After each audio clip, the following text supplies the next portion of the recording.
things that happen before we come on. Just if you could catch a glimpse of what happens on this set, my goodness, you'd have a beautiful day. But we'll certainly keep it for you. We'll certainly give you a good dose of exactly that throughout the day to make your weekend sweet. I'm joined by Bright and Johnny. Maybe one day we should show a bit of... I think so. I think the producers should just take us by surprise. Directors, just, I mean, rampage the whole show because this naughty man. If you could even see what he's wearing down now. No, Friday is a Friday. I mean, you can't take Friday from people. Look, they have worked from Monday to Friday, and so allow people to be free and de-stress. Good morning, Ghana. Good morning, rest of the world. Wonderful Friday morning. Thanks so much. You are there. It's been a wonderful week. It ended yesterday for me. I know yours is ending today. It's a weekend. Get excited. Make sure that your plans for the weekend are very healthy and strong. The new day is starting. The team is ready. Johnny, Amber, and myself. And I'm always getting excited because I was telling her my plans for her over the weekend. I've planned a few things for her. So I was getting excited. Well, how will I be excited when you plan something for me? Well, if you're coming to town and you have to use the Awudome roundabout area towards the Circle Interchange, you may want to find an alternative route. It's choked. What is causing that? I don't know. So from the New Times Corporation all the way down from Awudome Cemetery, it's choked around that small roundabout. Okay, so there. Some indications, we're getting is that KNUST students are going back to school, reopening. and so they're choking around where the vehicles parked, move them. So I think that may be the issue. So hopefully along the day it will get better. But we hope they get it started really early, around 5 a.m. It started already. So I'm wondering, why are they going to school so early? Why? Somebody marking a register somewhere? Probably, maybe they're running late to get to school. But the point is, if you don't go early, you may not catch a bus even for the day. So Johnny, what I just said, the information we just got has drawn my attention to yesterday, some conversation I had, and people complaining that a lot more students have qualified and yet cannot get a place, not even accommodation, but a place. So he has a very good grade, but he can't get the course he wants to do.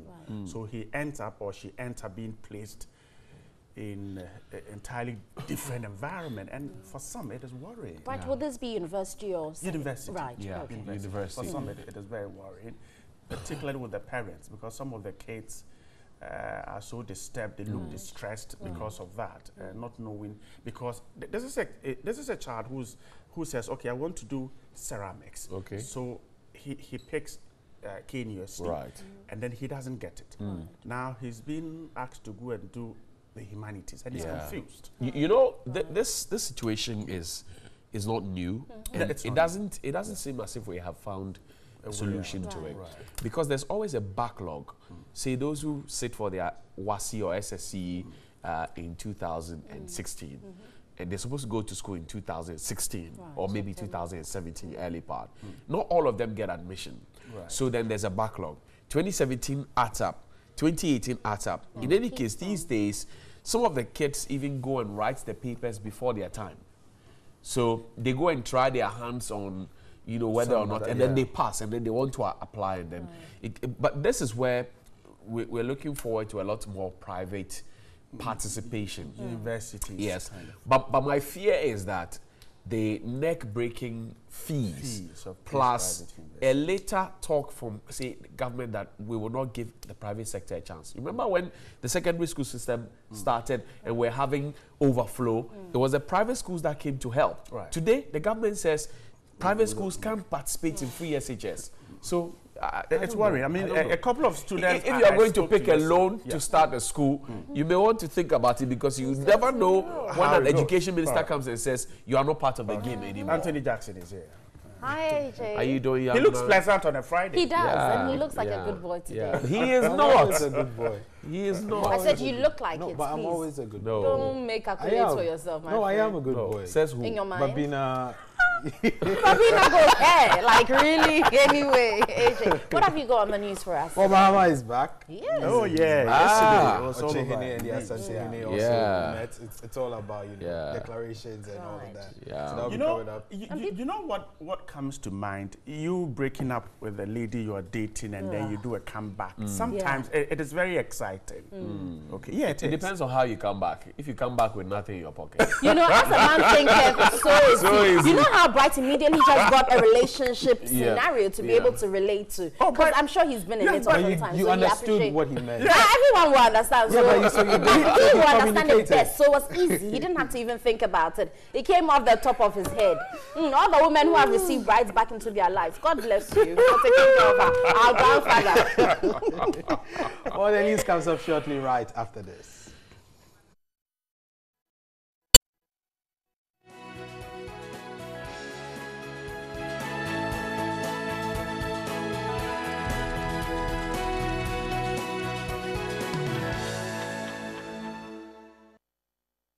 Ochehene Osajefo Amutia Ofori-Penny and the Asante-Hene Otumfuo Osei II have agreed the two states have historically lived in unity and harmony since charting Ghana's pre-colonial history, contrary to assertions of feud existing between them. Speaking at a Grand Durbar to mark the 75th anniversary of Sir Nana Ofori-Atta I, both traditional leaders pledged to work towards promoting the legacy of the late Ochehene.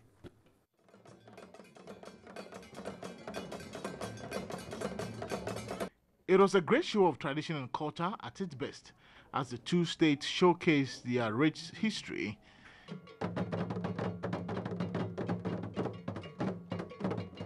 The entrance to the Durbar grounds of the two kings could only be described as cultural magic.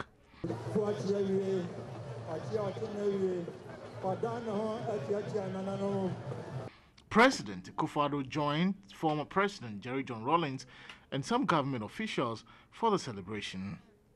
Ochehene Amutia Ofori-Penny described the visit of the Asante-Hene as historic.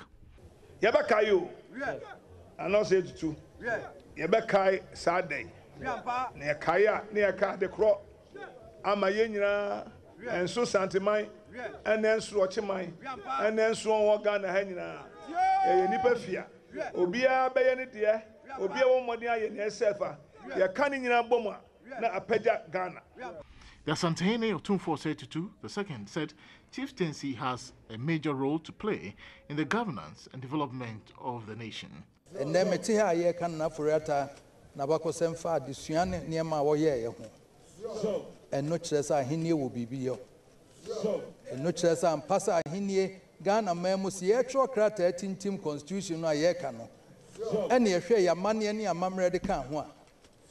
And Kebianka Mamuno, a beconet since Yakofa Brofo de Afra, Yehunu Yahuano. The late Sir Nana Ofori-Atta is regarded as the pioneer of education and development in the Boaka state and by extension the country. As one of the few educated chiefs in the then Gold Coast, Nana's stewardship in both his tribal affairs and general politics of the colony was prominent.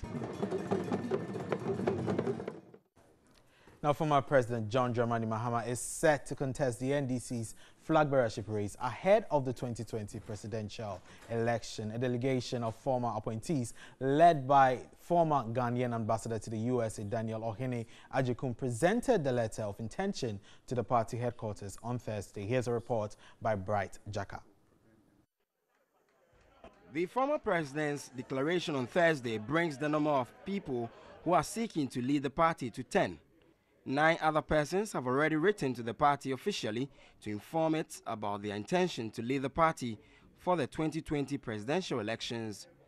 Even before the John Mahama campaign team would arrive at the NDC headquarters to declare his intention, some members had gone agog. Former Ghanaian ambassador to USA, Daniel Ohene Ajekum, who led a crack team of party apparatchiks, announced a John Mahama comeback. Our profound commitment to building a stronger party capable of providing effective leadership and direction in our bid to recapture power. Receiving the letter, the General Secretary of the NDC, Johnson Esiedun Ketia, commended the former president for following the laid-down procedures and also cautioned that campaigns should be run on the wings of unity, devoid of insults. Even as we undertake these processes, our key opponents will do everything to throw some sand in our garri. So we must open our eyes very well, and when we see signs of those things happening, we must nip them in the bud. A former Deputy Education Minister in charge of Tertiary and NP for North Tong constituency, Samuel Kujetua Blakwa, was optimistic of an emphatic victory for John Mahama. God has helped us to be able to compare a President Mahama governance and a President Akufo-Addo governance, and the difference is clear. President Akufo-Addo has offered us what has been a litany of failed promises. The former president, later in a video uploaded to his Facebook wall, explained he could not have ignored calls from the grassroots. And I believe I owe a duty to God and my country to take our great party back into government, to right the wrongs of the past, and to put an end to the cries of the people under the current dispensation. The 2020 election presents our party, the NDC, with a great opportunity to offer yet again visionary leadership driven by a commitment to create opportunities for all our people, not just a few. Now, the Ghana Federation of Disability Organizations has demanded an apology from Minority Leader Alban Bagbin for comments he passed against former Communication Minister Omane Boamah at a press conference in Accra. They indicated that his comments are not only demeaning but morally degrading for persons living with disabilities. Alban Bagbin is reported to have told party communicators in the Volta region that former President John Mahama made a bad decision by appointing Dr. Edward Omane Boamah as Communications Minister because he stammers.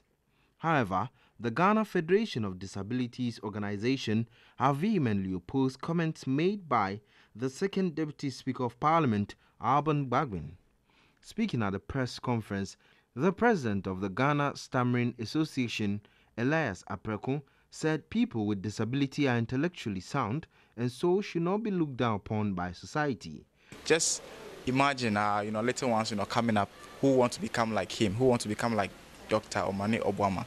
Then it discourages them that because I have a stammer, Mr. Bagbin is saying that I cannot be a communicator. We find unfortunate. We want him to apologize to us, and we want him to retract the statement. The executive director of the Ghana Blind Union, Dr. Peter K. Obin Asamoah, also said disabled people are supposed to be encouraged and not discouraged by those they look up to. We feel that somebody of his political stature should know better, because if you are telling us that somebody who has a visual disability or somebody who has a speech disability is the reason why a political party loses popularity, then we have a big problem there. We expect him to be looking at competencies and abilities. We feel that is very discriminatory and very discouraging, and indeed, we as persons with disability are very disappointed. They are therefore demanding that the second Deputy Speaker of Parliament apologizes to all Ghanaians for his unsavory comment.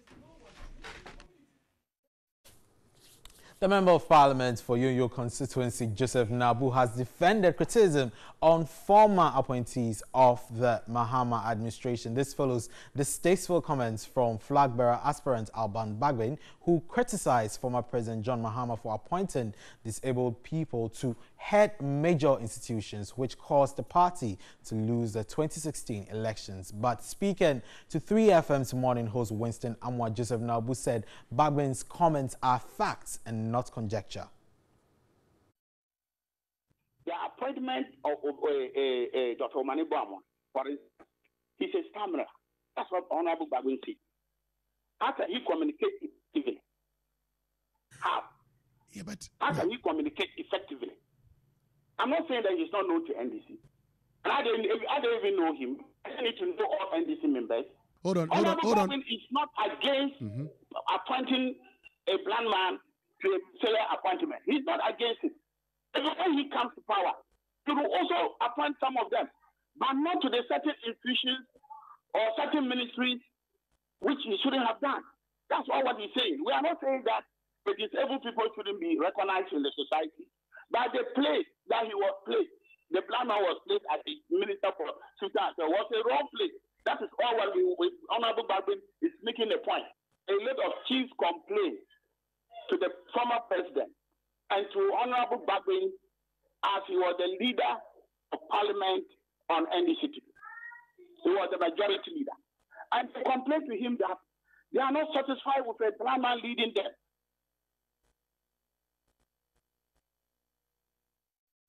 Now, one of the president's nominees to the Supreme Court, Professor Ni Ashekote, is advocating for the reduction of jurisdictions of the Supreme Court in order to make it function more effectively and efficiently. He believes most cases are delayed owing to the extensive jurisdictions of the Apex Court. Professor Kote was speaking during his vetting by the Appointments Committee of Parliament in Accra. Ashekote suggested an amendment to Article 131, Clause A of the Constitution. The Supreme Court is struggling to discharge its obligation because of the very extensive jurisdiction that we have. Now, until we have been able to creatively reduce the jurisdiction of the Supreme Court. MP for Hohoy, Bernice Helu, expressed concern that Ghana currently has 14 Supreme Court judges compared to some advanced democracies such as the US, which has only 9, and sought the nominees' views if the number of judges to the Supreme Court should be capped. The problem is not just what is happening after LLB and intake into. It's a very serious matter, and we should confront it properly. And solution, if it means going back, all of us, including Legon, discredit all of us, let's apply again, let's go through the thing properly and see. If we don't take care, we would unleash on the people of Ghana lawyers who don't know any law. Asked what he thinks of legal education in the country, Professor Kote could not hide his worry. He said if care is not taken, Ghana would have a bunch of lawyers who would not know anything. The other nominee, Justice Samuel Kofi Malfo Sound, has called for adequate resourcing of the alternative dispute resolution system in order to lessen cases at the commercial courts. He called for more judges to the High Court. We can invest the supervisory jurisdiction in the High Court so that the High Court will deal with all these obligations, certiorari, prohibition, and all that. They will deal with it. And if somebody goes there for a certiorari and is dissatisfied, he can then appeal on that decision to the Court of Appeal, so that the Supreme Court can concentrate on the enforcement of the Constitution, interpretation, its review jurisdiction, election petitions, the review jurisdiction, and then appeals that have been brought properly after leave have been sought. Justice Malfo Sound emphasized the need for Parliament to pass the spousal bill, which he says is creating confusion when such cases are brought before judges at the law courts. He also recommended appointments of judges to the Supreme Court be capped at 15. Well, the Minister for Inner Cities and Zongo Development, Dr. Mustafa Hamid, says he will work vigorously with Zongo authorities to establish a foundation to transform the Zongos in the country. He was speaking at a two-day tour of some selected Zongo communities and inner cities in the Greater Accra region. The tour was to accord the sector minister the opportunity to acquaint himself with the development and programs being undertaken by the ministry in some Zongo communities.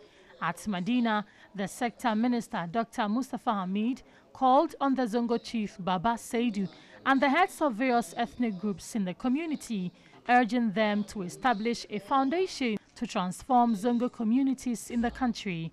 He reiterated government's commitment to develop and support residents of Zongos through Zongo development funds. These astroturfs that we are building in inner cities is a way to create a condition, or if you want, a place, for breeding talent, so that after school hours, there's a place for children to go to congregate, not only to play, but also to learn. So as I said, my vision moving forward, to add to what my brother Boniface has already done, will be also to attach libraries and reading places to these astroturf centers. The minister later moved to Zurich Community Park in the Medina Lankwantanani municipality, where the chief executive officer of the Wembley Construction Company, Robert Coleman, took the minister around to inspect the facility. In Islam, there's a saying that he who has no sheikh will have the devil as his sheikh. In other words, if you don't have a mentor, the devil will mentor you. So it is the reason why you find inner city young people doing sakawa and the rest of them. But if they have mentors, if they have sheikhs that they are all attached to, that they are looking up to, we can solve all of that problem. The chief executive officer of the Wembley Construction Company, Robert Coleman, said he believes government's initiative to build one astroturf in every constituency will help unearth talent. Our major aim is to ensure that the one constituency, one artificial project comes off. And I am extremely excited and very grateful to government that what we started propagating, government has bought into the idea, and government thinks that we need to have these facilities in the various communities. Well, that's it for the news for this morning. You will return shortly after the break.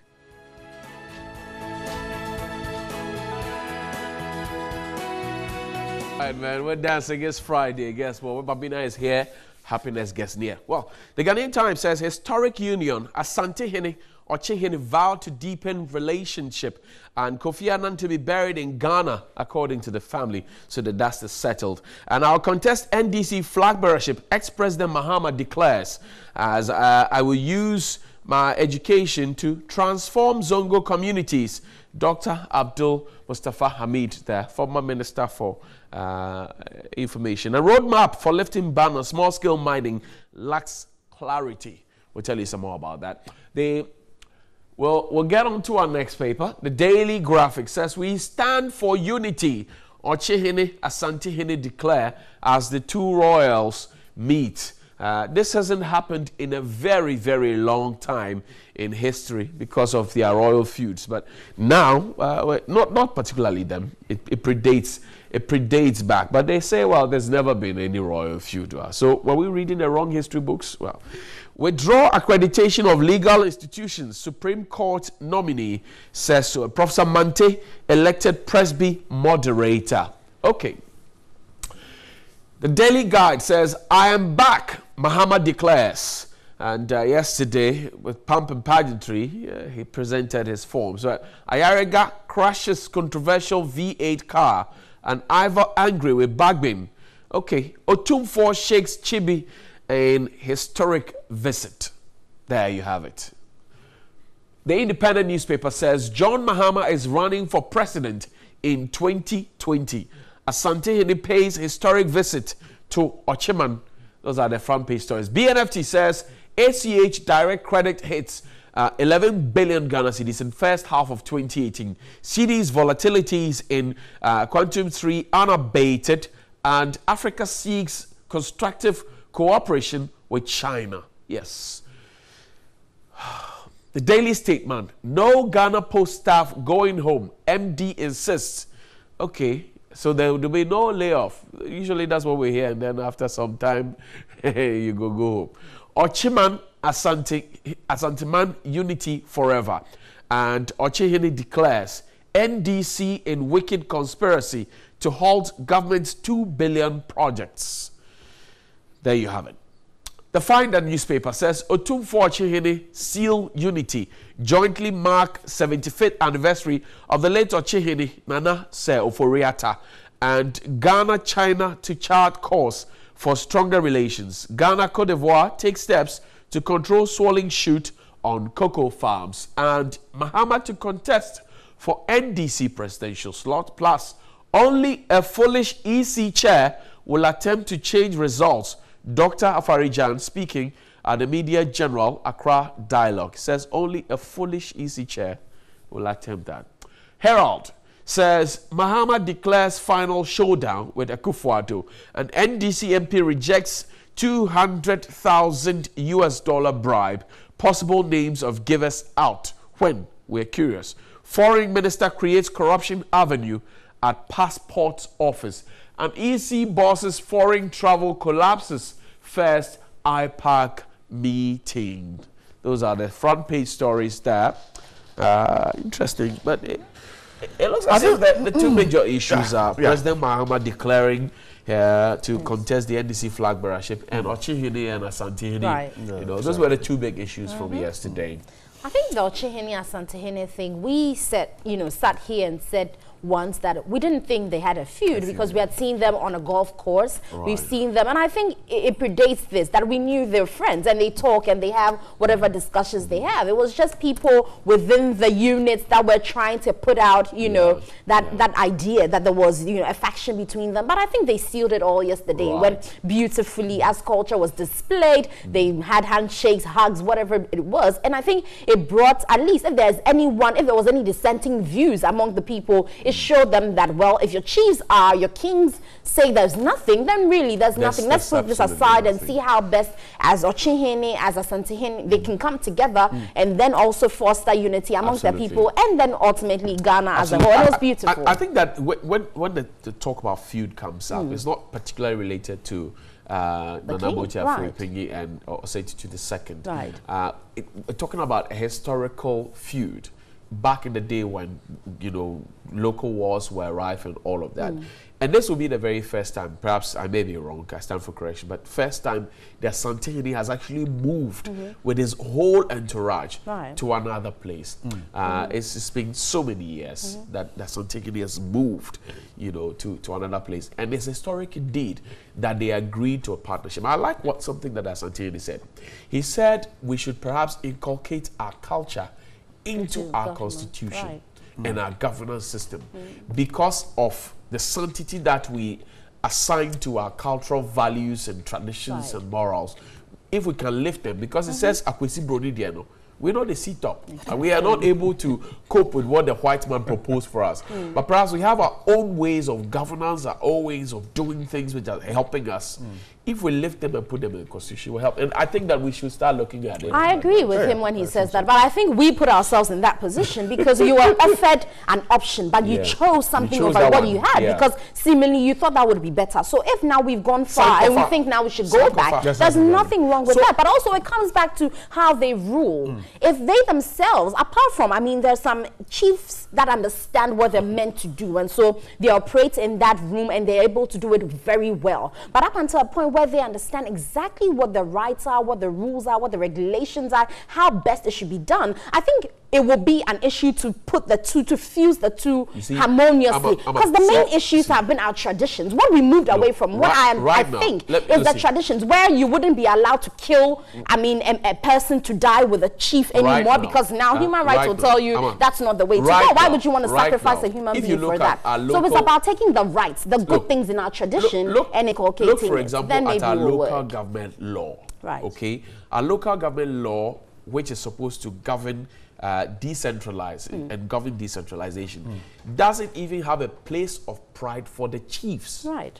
Now, if you go to any community, Bright has a lot of rural stories. When you go into any community, your first port of call should be the chief's palace. As part of, meeting government officials, the chief's palace. Now, the chiefs do not have a place of pride in the Local Government Act. So if you want to, for example, rally the communications ministry or the, these yellow vans, they want to rally people around. It's easier to get the chief to make his Ochame or linguist sound the gong where you can get the people, as opposed to you burning fuel and wasting it, and you get only 6 people there. I agree. If the chief sees himself as a major stakeholder in the governance and decentralization process, it will be easier for us. But we seem to be doing everything from Accra. Even granting licenses for people to go and mine is done here in Accra without the consultation of the chiefs who own the lands. Right. So then when the person picks the license from here and goes to the village to want to go and mine, the chief also comes in and says, Master, well, slow down.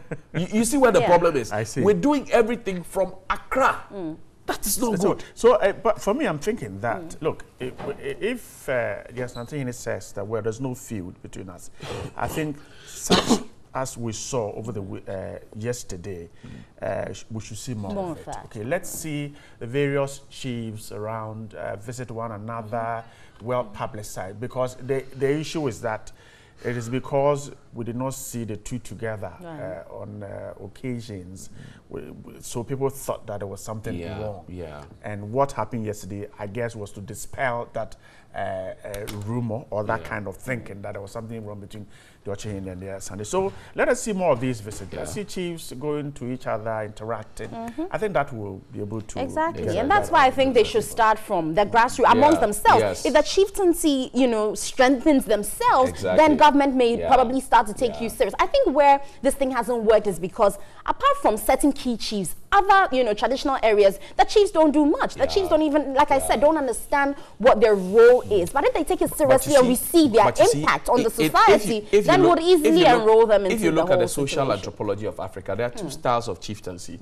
There's the hierarchical chieftaincy, which rises all the way where, for example, the Asante Kingdom, the Asante sits at the top of the pyramid and calls the shots. Ochehini sits at the top, calls the shots. Togwi sits at the top. Kwesiata Omahini sits at the top and calls the shots. Whereas in other traditions, there are the autonomous chiefs. So you can't have Gamanje, for example, come to La Manje and tell him what to do. It doesn't happen. So there are two styles of chief in Africa, a chieftaincy in Africa. And perhaps our confusion of bumping all of them into one, wanting everybody to have the hierarchical, is not what is working for us. What I think we should be doing most often is to stop seeing one chief as being paramount to another chief. If somebody is a paramount chief or Mahine or is a chief of a whole kingdom, we should give him that due and stop seeing people, this chief is bigger than this. Because if Omahin Kwesiata is a king in his own right, he is not subservient. He's the head of a paramount. Exactly. Nana Kwabena Ketia, they are not subservient to anybody else. So if we start seeing all of them as equals, then we will have an easy way to go. Well, maybe because some of them pay homages to certain other chiefs, sometimes you cannot put all of them at... but modernity has come. You see, if you want them to collaborate... That's what we're saying. So the changes have to start with them. Because we can't go in there and tell them which options to use. Start well and we see it going well. You are older in this job. I pay homage to you. But when we come here and we are expressing views, we are equal. Yeah, of course. We certainly are. But anyways, time for us to run. Let me spend a special shout out to Madame Juliana Asamani and her husband, Emmanuel Asamani of Community 4. I hear you're ardent viewers. I met your son yesterday in a shop and he asked me to do this for you. So good morning to you out there. No, I don't know. All right. But we also the other big story is former President Mohammed's return. And that's on Daily Run this morning. He accepted that there were some wrongs in his government. Those same wrongs that were vehemently denied and refused. Yesterday, he accepted that there were wrongs. But it's only a fool who doesn't change his mind. Well, but you see, at the time when the wrongs were being done, if he had accepted that the wrongs were done, maybe we could have... hindsight always is better. Now he says he wants to come back to right the wrongs and he owes it to God. And Emma has quoted Boutros very well, and I'm excited. That brings back to mind our own Kofi, who has gone home to his ancestors. But let's leave, he's our man, so... so let's step out there and see what you think about this. Former president coming back into the race for presidency.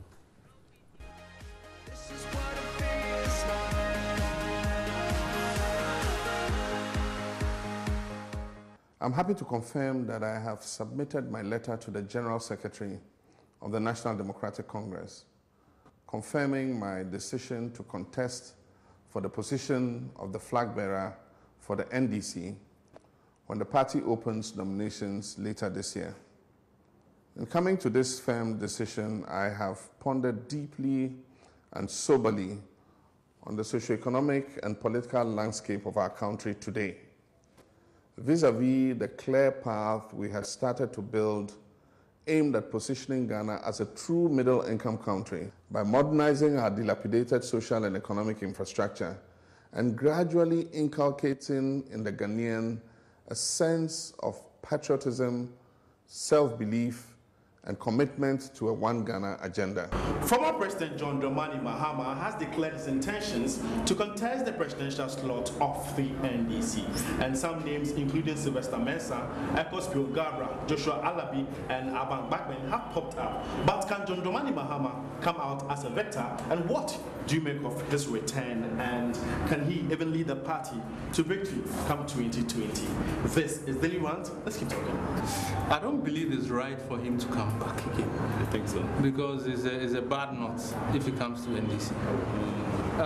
The man itself, I don't have issue with the man, but the people he used to govern the country with, they destroy his image very badly.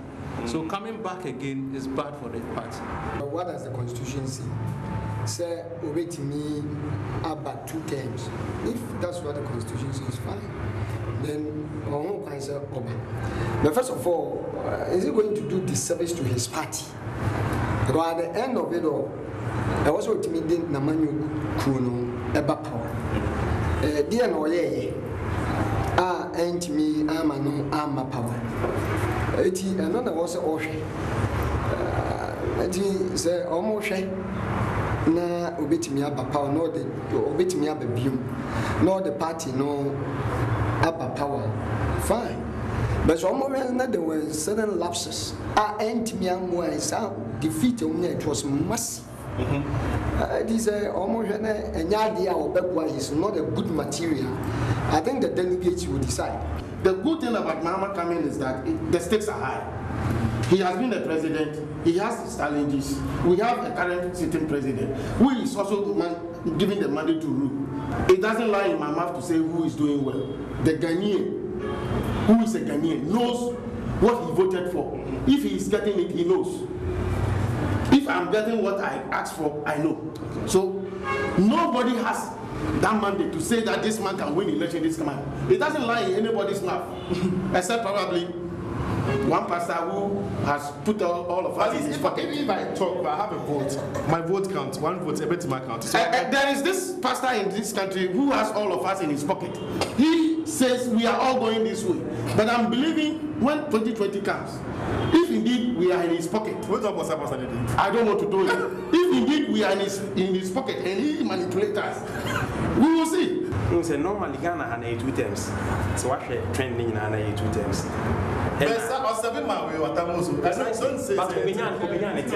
No, 8 years. Say President Mahama could be man, not we just look at it. So we need Ghana is just doing 1 term. We really want, and I bear in mind to say, Kromhan will be last year in the government. Who's a performance because on Fabia near Penoy, a buying in family. A bunch of appointees in the government from family because of things that were 1 term. Near me Penamay. A bunch of need to close what the Magana for no year. Because of things say, Mbabe said just 1 term, mean could be. Into near me Peno, because bear in mind, say, before 2016, Kumase, Yenti will be near Bona, Ghana for Kai is Yenti. Now, when you really say, or science one another term or so science cocoa dinner, time may be too late. Now, bear in mind, say, oh, bah, 1 term, pen a walk. Sabi, Ghana. But people change narrative. Who knows, ABI, they are all doing a son of nothing say, yeah, what's son of me. Hello, we saw 2016. Hello, 2016. Nipa kasa bebre eja mama ne ekoso nye onkrofo ni bi nkasa ye mu nipa e wo so hu se woni Ghana fo na ato aba ma nti ni DS na wo so onkrofo de ma omanfo no but ye kan mama kan say that thing is cheap mami say we want to become a stooge. No, that thing we were putting on some of them. No, when they are debating the other opposition, that's a fact. Then they say you are insulting. But anyway, we don't do politics with age. But that is so long as I am a politician equally like you, my age doesn't matter. Don't look at my age. When the thing comes and we are speaking to fact, the fact must start. It shouldn't be an insult. What's the age? Now you are even talking. A lot of the things we say, the Mama appointees are insulting. It is a lie. Some people will insult me. When you insult me in politics, if I'm at a younger age, don't expect me to be putting my hand at my back. I will equally insult you. And that one there, nobody should do it. Make it right, so we all make the wrong and we all make the right. So persons like Ecos Biographer, Joshua Labi, Sylvester Mensah, Aban Bagli, they've shown their interest that they will contest, and Mahama. So Yasha, what will make him stand tall? Do you think if Prime Minister beats me, even though will he pass that, do you think they stand a chance to win them? We use the word SEP. I think Prime Minister beats me. I disagree with that. But because he has been in power and he has been a former president and a former vice president before, he has his way out. But the others too. Because of one way out, he has his way out. Yeah, that's what I'm saying. Okay. Because he has been a president and a vice president before. So in terms of what to do to win, I think he has a way of doing it, but the others also have their way of doing it. But as I said previously, Mahama is a bad nut to the NDC party. Okay, relative. We'll be better because that's the way it's okay. No, we are speaking as if like, no, I don't get it. Who determines, do you know who wins the president 2020? As we sit here today, just to seek our opinion. Now, the topic under discussion, at the end of this show, what do we want to achieve? First of all, Mahama's intention to vie for this bigger seat. Should he contest? The end of the day is to go to the race, isn't it? Sure. And if he goes to the race, what is the end result? To become a president. Sure. So there's no way we cannot just oppose what we are discussing to the president. It's an undeniable fact. Say papa no, yaton. Let me can say, what's your t-shirt, party paraphernalia, somewhere it will be cost effective. Say be about 4 people. So delegates in India definitely they will go in for. But you see, yeah, Fapa Panoa. I can't see a bang and all. It will be catching me saying, you want to say a 2020. I don't get the chemistry. Because yeah, Tom, says yeah, it's not high. I can say, I am no Papa from Zina. Yenina, Tia, Obia, we don't want to be a prophet or prophet of doom. But the woman in Anna said, yeah, the Papa could judge him from Swap with Simpioso. I'm at 2020, so I'll bet me the NDC. I call Bosch assassins. So definitely discuss what's them. If the politicians are listening to us, and especially me, I'm saying it today. Mahama worked for 3 months because he realized that he has made a mistake and he has lost power. President Akufo-Addo, if you are contesting 2020, the Ghanaians are those who will make you the president, no matter what. If you don't fulfill their desires, you will be surprised in 2020. President Mahama is not evil. I don't see President Akufo-Addo being evil at all. They mean well. They all mean well for Ghana. But as to how they will manage the resources to benefit all of us, that is why we put one person as a leader at a time. If they will harness our resources to the benefit of all, then President Mahama has lost it. President Akufo-Addo, you have the chance to harness our resources to the benefit of all, especially the poor and needy. If you fail to do this, President Mahama will take over the seat. Say I hope you Mama ye catch him me catch us a mokola for ni adia organization saying Guta call trade ministry several times. They also the same trend they cost. Ghana for kasa say I hope take over because Nigeria that come just to wa na den yen see ayen ade shey ba beta ne nkwa we kum e ma hope take over ye ka meet ya me dey do wa e no kai ma me sunye na nti na so yen so just though you watching home can also partake in this discussion. Former President John Dramani Mahama has declared his intention to contest the NDC presidential slot. Just log on to our social media platforms. On Facebook is News on TV3 and on Twitter is the News TV3. Thanks for watching. Have a good one. This is what it feels like.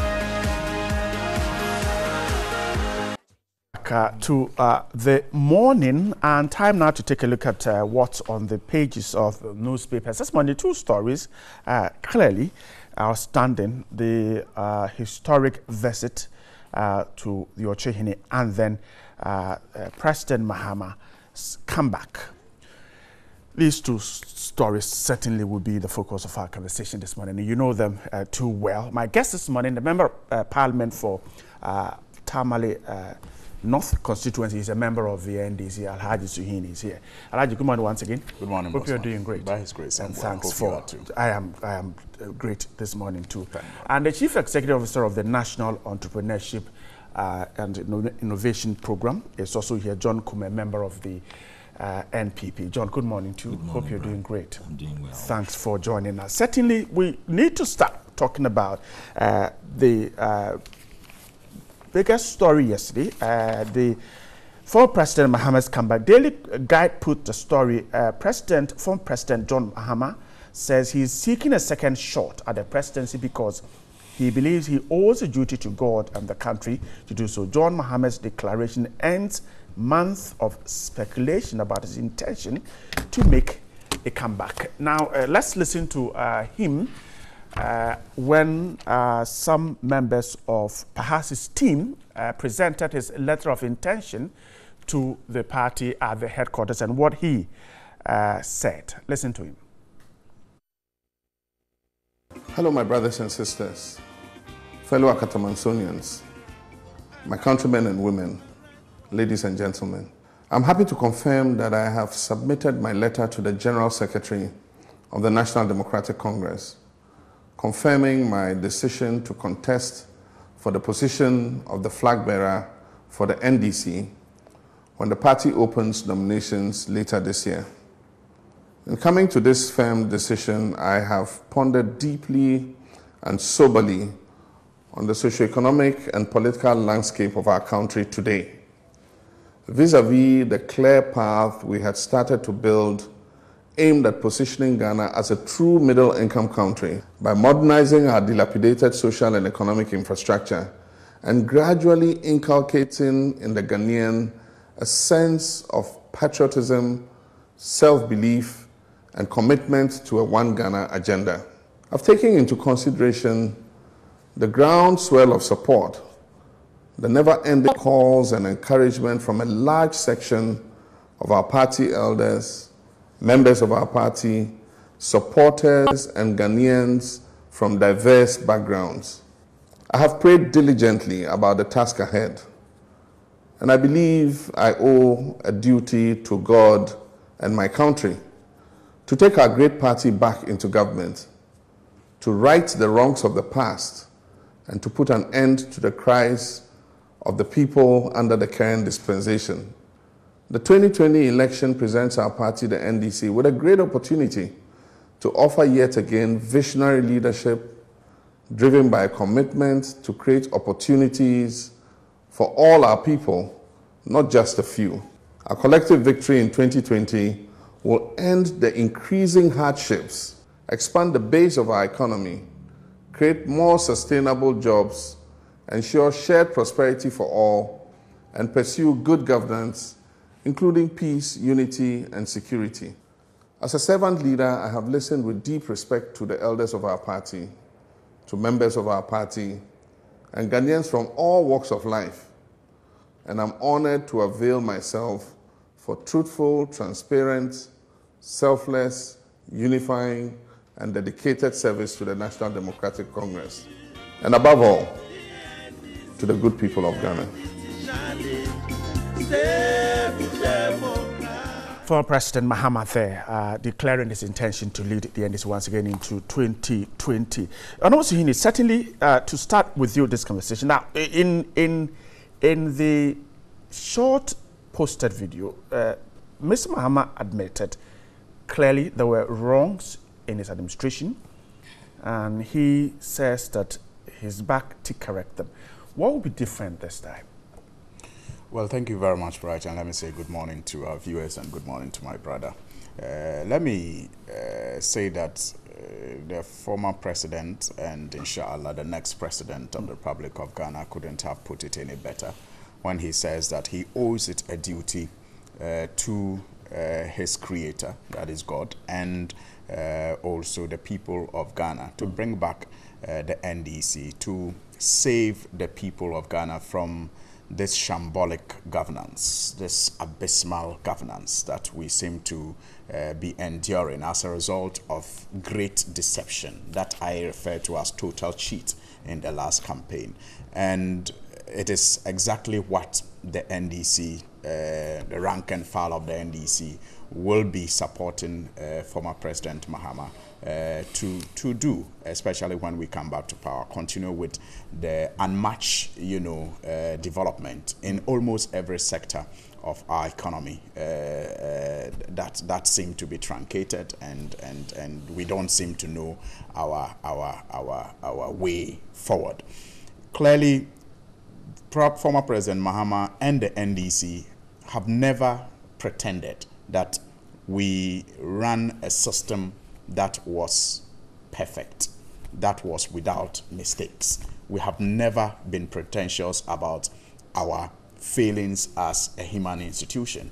And so it is only proper that we admit that some things did go wrong when we were in office, and having been in opposition after a while, it has afforded us the opportunity to soberly reflect on some of the things that could have been done better. Sometimes it is not even about doing it wrong, but it's about having the time to reflect and to ponder over what was done, even if it was good, and to see the opportunity to do it better.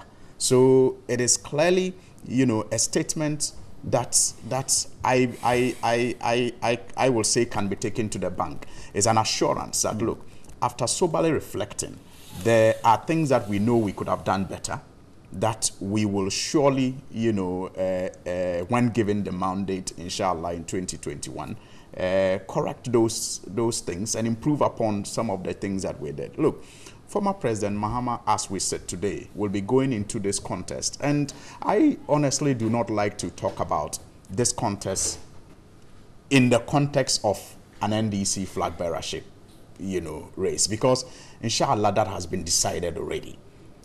Former President Mahama will be our candidate for the 2020 general elections. As far as you're concerned. As far as I am concerned, and as far as 94 members of parliament are concerned. And remember, we just have 106 members of parliament. So you're talking about not just a majority, but an absolute majority of members of parliament who themselves are delegates and who, again, have some level of influence in the constituencies that they represent. And I am very convinced that our discussion should move beyond the internal contest and look at how we can all play a role in ensuring that we save the people of Ghana from this shambolic kind of governance that we are. Let me ask you this: isn't it possible that the majority of these 94 are people that he appointed into office, and so there could be a larger group out there who do not want him to lead the party again? I just told you about life and the fact that you can't have 100%. You cannot have a perfect situation. Sylvester Mensah was appointed by President Mahama. He's an appointee, but he's contesting him. President, what do you call it? President Mahama appointed Joshua Labi, a fine professor. He's contesting against him. So there is no written law anywhere that says that all his appointees should support him. Okay. So if you have, in the case of the MPs, majority of them being his appointees, it's no news. He has some of his appointees also contesting him. But I think that I've not done the mathematics, but I will not even say that is the case. Because look, if you come to Parliament, we have a lot of new MPs who were either who were not, in most cases, appointees of the former president. And so, and you also have the old ones who were in Parliament and they were not also appointees, who are all part of this 94. So it's a potpourri of, people from different backgrounds. They were either appointees, some were either appointees, others were not appointees, but the fact remains that as we speak, the rank and file of the party thinks that he's our best hope for 2020, and especially because we do not want to prolong the deception and suffering of the people of Ghana. Okay. Look, Alhaji, you hold it on. I'll come back to you because this is a conversation we're going to have for a very long time. But let me go to John. John, so in the video, and I guess you've seen it, former president says that Ghanaians are crying over economic hardship, hence his decision to come and lead the party and clean the mess. This must be a call to wake up for you and your party in power? Well, let me also say good morning to my brother. I'm sure he's already allergic, so he couldn't make it to make up this time. I mean, the declaration of intent by His Excellency President Mahama is, I mean, has been something written on the wall, and people have been expectant. So let me take this opportunity to commend him for offering himself once again to serve Ghana and also to serve his party in the highest position possible. But he has a competition to beat before he can come as a candidate for us to compare him to His Excellency Nana Addo Dankwa Akufo-Addo says and the NPP. It's no match. Well, before he runs to say it's no match, let's wait. Okay. Because there are people in his party who have described him in various terms. Honorable Alban Bagbin thinks that it will be a huge mistake for the NDC to represent President Mahama to Ghana again. Elders of their party, like Honorable Kendrasa, have said that they don't think that it will be right to present President Mahama again. Philip Beho, the former foreign minister and diplomats, have also said that it will not be in the best interest of the NDC to present President Mahama. And as he has mentioned, Professor what's the name? Professor Alabi okay. And slighted Mr. Sylvester Mensah. There are others. And others who are all lining up to compete with him. We wish them a healthy competition. Because whether we like it or not, democracy has come to stay in this country. And you cannot have one party running the affairs forever. At a point, even if you are in charge, you need a formidable opposition to check you, to make sure that the affairs of the country are properly managed. So I wish the NDC well.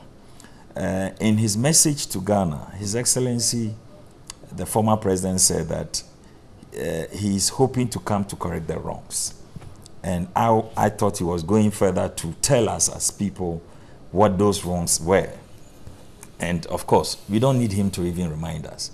We are aware of his gargantuan corruption and his incompetent record as a president in this country, who was hugely humiliated in the election for the first time, a sitting president who lost by over 1 million votes. So as for his wrongs, they are known, and Ghanaians are better judges of him. We wish him well. We wish all the aspiring candidates of the NDC well. And when he's finally selected, we will let Ghanaians know how he is not different from his old incompetence and how his corrupt record has not changed. This is one person who had opportunity to clear himself on BBC when he was asked personally, are you corrupt? He couldn't answer. He threw the question back as a human being or as a president. You know, so clearly his record on corruption is known. His wrongs are many. And if he's seeking opportunity to correct those wrongs, we wish him well. We hope that he will be able to convince many Ghanaians after he has convinced the NDC. But we in the NPP, we wish all the candidates in the NDC primaries well, whether one is supported by 106 members of parliament or 94 or 0. At the end of the day, they have a competition to beat, and we wish all of them well. I can tell you that whoever is selected from the NDC, as far as election 2020 is concerned, Ghanaians are happy that the NPP government led by His Excellency Nana Addo Dankwa Akufo-Addo is giving them free education, is improving on the economic fortunes of this country. We are seeing a number of progress, restoration of allowances. President Mahama says there's hardship in the economy. Perhaps you haven't seen it. Well, he said he has seen it. This is the man that said he has built unprecedented infrastructure development in this country. And when you walk around the country, you don't even see one. So if in his time he thought things were well in opposition, I'm sure he's beginning to see the distortions and lies that he put out there that Ghana was well. We know that indeed Ghana has problems. The youth need jobs. And His Excellency Nana Addo Dankwa Akufo-Addo is committed to job creation. We have not achieved it yet, but at least they have seen the bold attempts and the bold steps by government to address the numerous problems that the country faces. So the decision as to whether Ghana is better under NPP and His Excellency Nana Addo as compared to the NDC and President Mahama, it will be out there for Ghanaians to judge very soon. But I can assure them that we are far better off under the NPP government as compared to the NDC government in terms of even clarity of vision, where the direction of the country and how we want this country to be developed. I mean, it is clear that the NPP is hugely committed to the progress and successful growth of the country. And of course, cutting down on corruption as compared to what we witnessed under President Mahama. So obviously, it is not all 100% or it's not all rosy under the current government, but as compared to the previous government, I mean, one area that we all think we could do better is the area of fuel. I wish there would be a better way that as a government will be able to address the concerns of Ghanaians on fuel. You know, so obviously we have challenges, but I think that it's a better situation. There's a better situation compared to what we witnessed under the NDC. All right, I'm taking a quick break. Gentlemen, put your thought together. When I come back, I give Suyini the chance to react, and then we can get into deeper conversations on the comeback. Stay here. We're back in a moment. All right. Thanks so much for staying there. Now, to conversation. I like it. So this is John's argument that the economy might not be too good, but he says that comparing the two, we have a better situation than under former President Mahama. Well, sometimes I honestly admire the boldness of my friends in the NPP when they make certain arguments. For example, he's not the only one I have heard say President Mahama boasted about an impressive infrastructure development, but when you go around the country, you can't see any. You know, you can only admire such boldness, to look the people in the eye and tell them that when you go through the country, you can't see President Mahama's infrastructure. It takes boldness to tell such an untruth. It takes boldness, I mean, to drive through Circle and come and sit in a studio like this and say that, and boldly tell such an untruth. To drive past the Legon Hospital that hasn't even been able to be operationalized fully by your administration and tell such an untruth. Indeed, it takes boldness to go through our airports, to travel this country, in fact, every part of this country, and see the roads that have been improved upon, see the schools that have been built, the clinics and the hospitals, and still address a gathering and tell them that you can't see anything. It takes boldness. And I admire that kind of boldness. And when he talks about other contestants of President Mahama and their sympathizers saying things about President Mahama, again, I marvel at the, you know, forgetfulness or selective amnesia, because it's too early to forget what Nana Akufo-Addo, the current president, went through. It's too early for him to forget. The difference is that the NDC is a tolerant party, which inshallah will be led by a tolerant leader who has exemplified it even when he was president by accepting all kinds of criticism that was thrown at him. So you will not have a situation where we will chase people out of the party and even deny them positions they have been elected to occupy. people were elected to occupy positions, the disposition of the flag bearer, now president, emboldened his supporters to say all kinds of things and to, in the end, even chase some of them out. But you won't find that in the NDC. We will disagree to agree.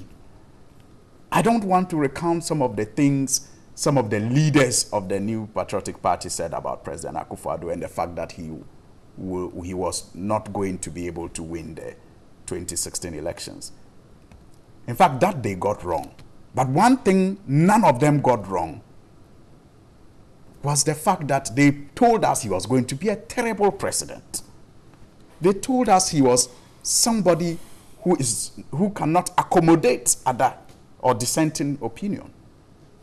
And he has demonstrated it. Every time he's criticized and he has the opportunity to respond, look at the invectives that he throws at opponents.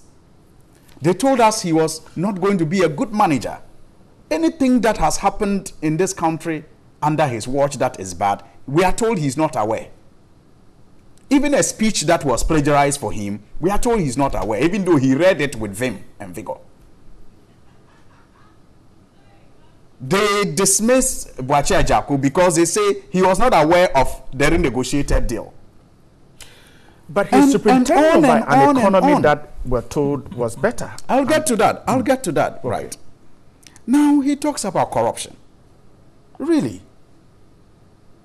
The NDC, yes. In fact, we have seen an article that was written by one of their members telling us how they took 4 years to make sure that they ran down President Mahama and stuck the tag of corruption on him. 2 years is almost ended. Not a single case of corruption has been proven against any member of the NDC. Is it not too early? Well, but I'm saying that the chicken that will grow into a hen, a cock, is spotted the very first day. What we do know is that the Ameri deal they made noise about, they have come to give it a clean bill of health. The Rich Hospital they made noise about, nothing is being done by way of reducing cost or punishing anybody for anything. The Legon Hospital, they are shy of it. They can't even put it to, they can't even put it to full use. So I'm saying that what we know is that every time President Mahama gets vindicated, whilst they are unable to prove anything that they said about him in terms of corruption. But as we speak, you know about the GPS, you know about Kelny GVG, we just finished with Ameri, you know about the National Lottery Authority, Ghana Ports and Harbors, the bust, Ken Bond, less than 2 years. I can't finish counting. And Ghanaians don't have proper answers as far as these deals are concerned. Is that a leader who promised a corruption-free So they have some answers, but not proper answers. Sorry? They have some answers, but not proper answers. Well, the answers clearly are not, answers that are convincing. And not just to the NDC or to myself, but even to civil society organizations that supported them when they were in opposition. It is clear that they are not happy. The CSOs are not happy about the approach in dealing with corruption, especially when you are talking about a man who was castigated for punishing his own people. And we're told he was not doing enough. He was punishing his own people. He was correcting the wrongs even as he was in power. But we're told he was not doing enough. Then you talk about, the infrastructure he says he cannot see. Right. It links to governance. Look at our education sector today. Everything you say, free SHS. Now, first of all, the free SHS that we are presented with today is not the free SHS we're promised. It is not the free SHS we're promised. So that is part of the deception and the lies of this government that is exposed. Get ready to wrap up for me. Yes, that is exposed. It is not the free SHS we're promised. And in the educational sector, there is confusion all over. We have a shift system that lecturers and policymakers in that sector don't even know how it is going to run. Everything is guesswork. Teachers' license exams, no teachers' license exams, suspended indefinitely. School reopening on this day, we are not sure yet. I mean, confusion all over. These are the schools that will do shift system. These are the schools. Confusion. Stakeholders are confused. That is not a leader who has, clarity of thoughts, like my brother suggests. You're talking about a president who said that, look, free education is something we all, support. But let's do what is necessary before we do what is beautiful. Let's put the infrastructure in place and introduce it gradually. And actually started taking steps, building new schools, expanding existing schools. If they had listened to him, they wouldn't have had to introduce a shift system that we are, battling with today. Look at the transportation sector. Look at health. Let them point to one contribution significantly that they have done in the area of health, in the area of transportation, industrialization. They promised to industrialize this country, to create jobs. Look at the number of factories that in 4 years President Mahama was able to deliver. But for their incompetence, we would have reduced the importation of sugar by now in this country. But they have allowed that, just like they have allowed the Legon Hospital to rot, thinking it is President Mahama's money he used to do it. No, it's the taxpayers' money. They must benefit from it. Bright, what is even more interesting, when you tell them, yes, I'm wrapping up, when you say that they have, we are almost 2 years gone, they say it's too early. President Mahama was in court for 8 months. Governance was almost at a standstill in his first year. But he still was able to post this kind of results. Remember when he cut short for the Circle Interchange project? That was just immediately after the court proceedings. And he said this is second gear. And indeed, from Circle to Boku, to the Volta region and to the Western region and Eastern region, everywhere you go, you will see, some level of improvement in either their road network, in either their health provision or education. Okay, Elijah, I'm grateful. That is the record he's coming with, as against the hope that was promised that has been that has not been delivered. John, so he's challenging you to a debate that show us what you have done in these few months. I am very disappointed at Sohini's line of argument. He talks about infrastructure development in Ghana and that it will take somebody with courage to deny the reality of infrastructure development because he pointed to Circle. Is the NDC built Circle? Or they said they built Dubai. and then they waited till the night and fixed some lighting system in the night so that it will look like Dubai. In the daytime, when you go there, you find Dubai there. That is the dishonesty and lies they lived with. Unbelievable. And they still think that they have built Dubai in Ghana. The NDC did not build Circle. It has always been there. Kwame Nkrumah, in fact, it was Kwame Nkrumah. And this, what they have done there is what they call unprecedented. Then no wonder Ghanaians showed them the red card. You see, roads? Which government in this country will not build roads? How many have you done so far? I mean, President, relax. When you were talking, I was saying, just get the pen. You can write all the. I mean, roads. Is he talking about roads? President Kufuor started Kumasi to Accra highway, double lane. When the NDC came in 8 years, what did they do? They left it rotten and could only do 1 lane after 8 years. What happened to our railway infrastructure in this country? So why is the unprecedented? Recently, His Excellency the President went to the Volta region and used the Eastern Corridor Road. We all saw the deception and lies of the NDC and President Mahama. Is that their record of unprecedented? And he says what? Kotoka International Airport. Because they added Terminal 3 at a hugely unimaginable cost of $278 million. Who will build that thing there for $278 million? He argues you've not been able to really.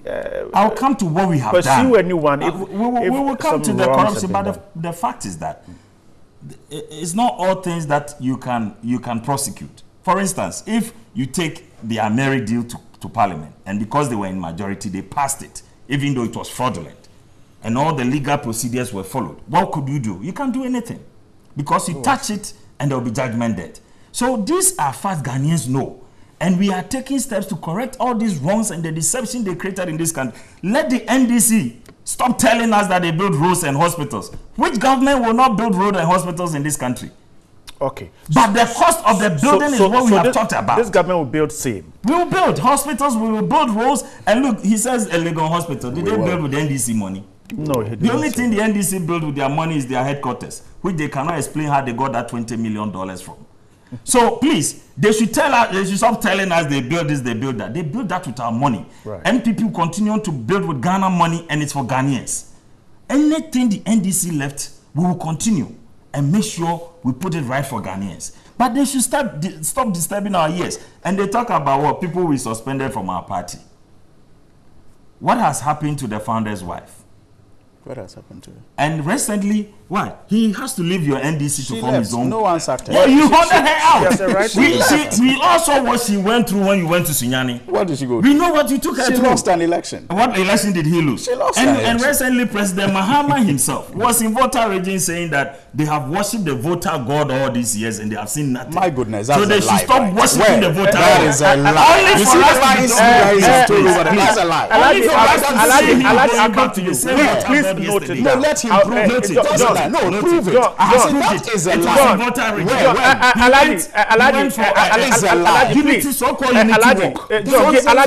John, give me a minute. John, give me a minute. Alhaji, wait. John was very quiet. I just want you to note it down. Yes. No. I'll come to you. Now, the truth you need to correct it. Alhaji, please. I'll allow you to react. So just allow John to go on. I said when you said building circles and unprecedented infrastructure. Okay, John, please go. That's a huge lie. I allowed you. John, so now, they said that they have stopped worshipping the voter God, according to President Mahama. Why was he in his house only yesterday? You know where he said it? Yes, in voter region during the Unity Walk campaign in voter region. Alhaji is here. So clearly, yes, let him speak to it. Today, why? So now you are still going to worship the voter God. That is what you told us. That you have stopped worshiping the voter God. You even describe him as a dog who has now been chained by I see Dunketia. And today you sit here and you have audacity to talk about MPP and what is happening. What is happening in MPP? We have used legal processes as far as this party is concerned. Those who were not happy went to court. And we are still, those who appeal, they failed in court.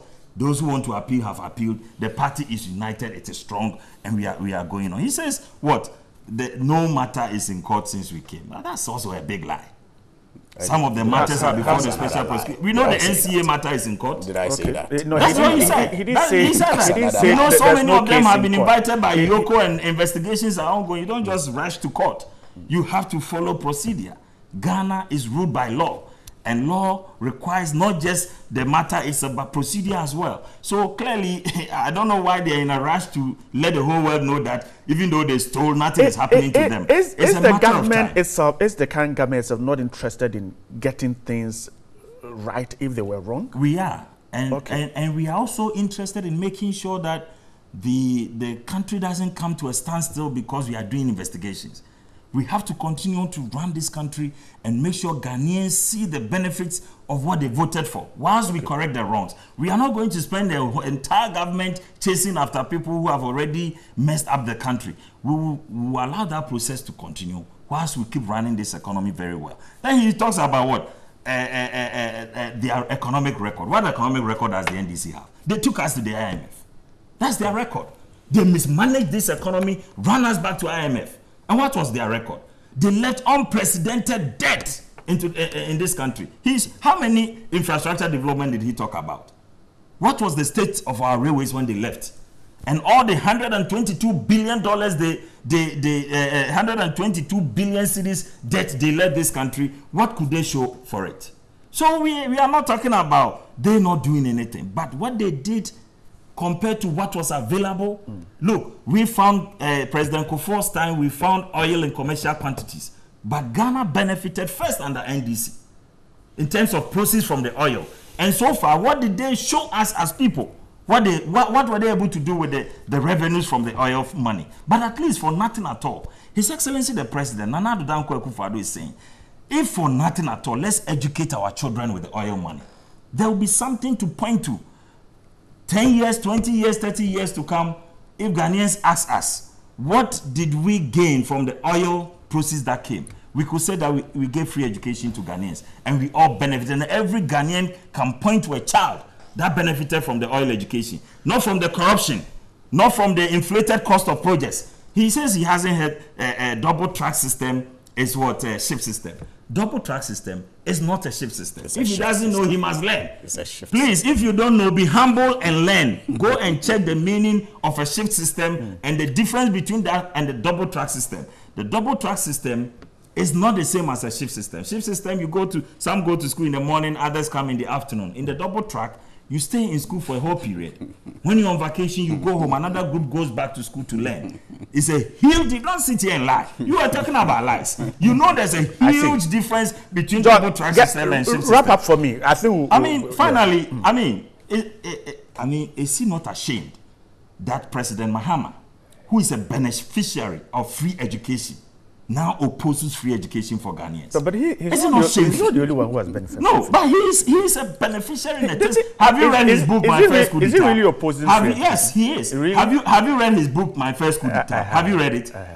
So is he not shameful unto himself that he, even though his father could afford his school fees, took him to the north so that he could benefit from free education? Today, as president, and somebody who is in a position to ensure that every Ghanaian benefits from the same thing, says that we are not ready. When will we be ready? When in his time he was ready. He benefited from it. His father took him to the north so he could enjoy from free education. And today, when he has become president, he says we are not ready.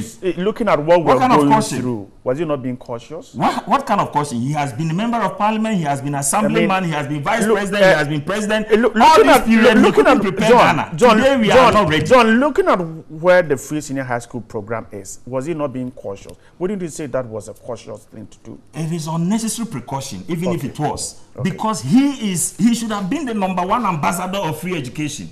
He is a living testimony to what free education can do for children in this country, that someday beneficiaries of free education can become president like him. He should not oppose it. And let me tell you, if there are challenges, I'm coming, finally, if there are challenges with free education, we are going to solve them.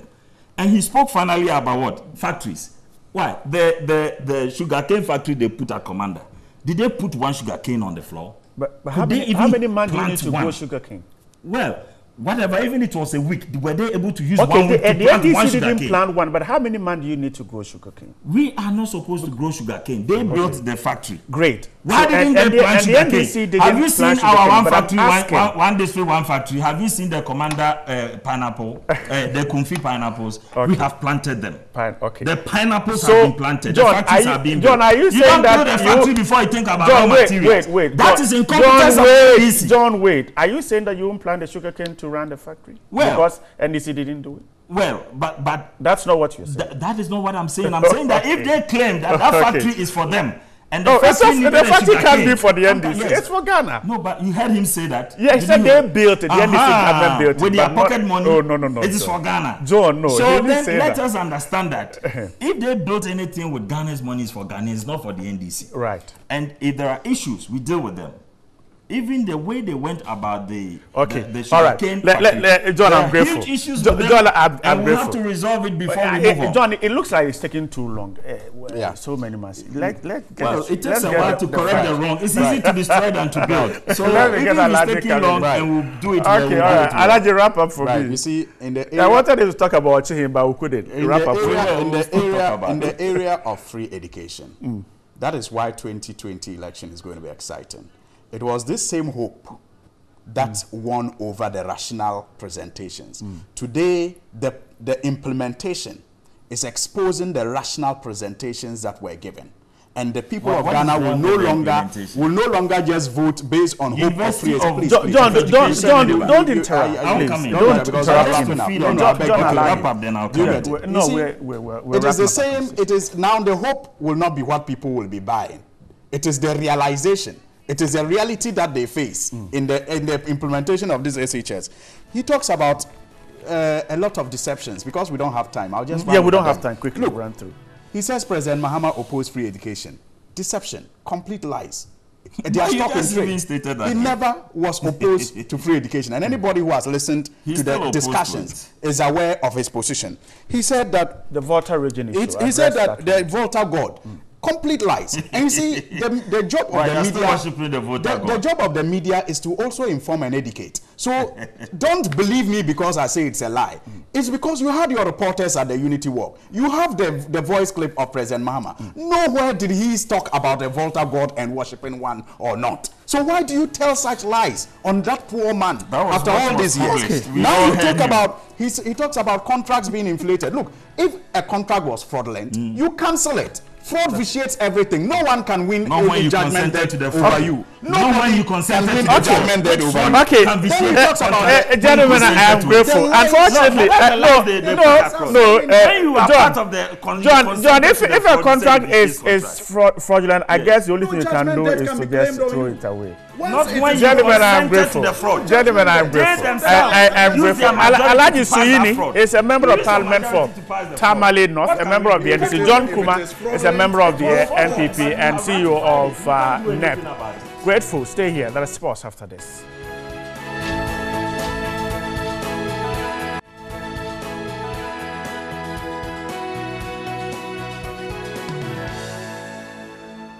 Yeah. Dr. Jola in the building. Taking me. Yeah. Yeah. Dick. Legendary. Dr. Jola in the building. T. Yeah.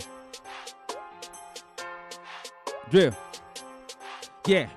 This no be script papa Brazilian me baby to kaka. What the beating out to fomenting a Jola Mafa. Punchline King in the building. What's up? Watch out the father Michael. Oh, who's on peso bill? Okay, that's ill. Not in the freezer. When I know they take show, dropping the verse on my fans, be free war offering. Keep it for Holy Ghost fire. So many cars, but me I know the tire as a Guinness. Me my Michael power. Be flog my pump him like you the shower. I just drop a sick bar on reflex. Know the beat with color. Cutest Jesus crisis on the beats. Now who's dead? I knock your loss like you be tuned there. Doom so I say disco lights when you're about me and the second by Slay Queen. Sorting it 25. Finish one corner. From the all nights man in today. One corner. I did monkey uncle Obama Bemba banana. Whoa, just for laughs, just for fun. I say Auntie Day, bass on bass in your flow, you yet to get the best from us. Take gift the ones we never hear of us. Kumasi, I jot this verse for Kumasi. As I come across, nobody better pass me. I swear, nobody better pass me. Flow ni born, no show me.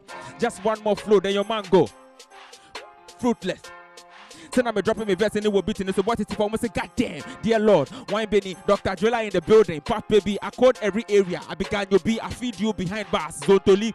Since I beat never me say me deliver. Punchlines here, y'all know me fan the tech boy. They call me great. I pass these rappers. So therefore just relax. Whoa, you be my followers, I'll be your leader. I'm the greatest punch king. I'm all over. I won't see I say I'm bound. Wallpaper DJ. See I did dig me, go digger. Whoa, Baba bless me. When I know if you test me. Nana a phone so when you go test me. Yes, you'll be a banya. Why judge me? My flow no be limited for Ghana Nestle. Every time I drop mixtape, my flow hot today here this way.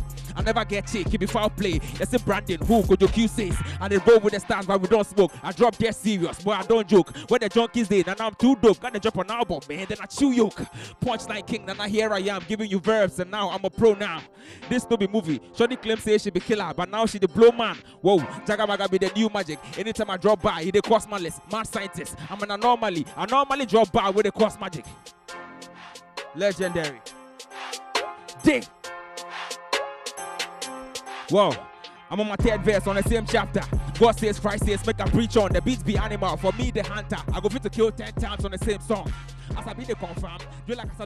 That's Dr. Driller giving us some raps this Friday morning to usher you into the weekend. But we're going to talk about relationships.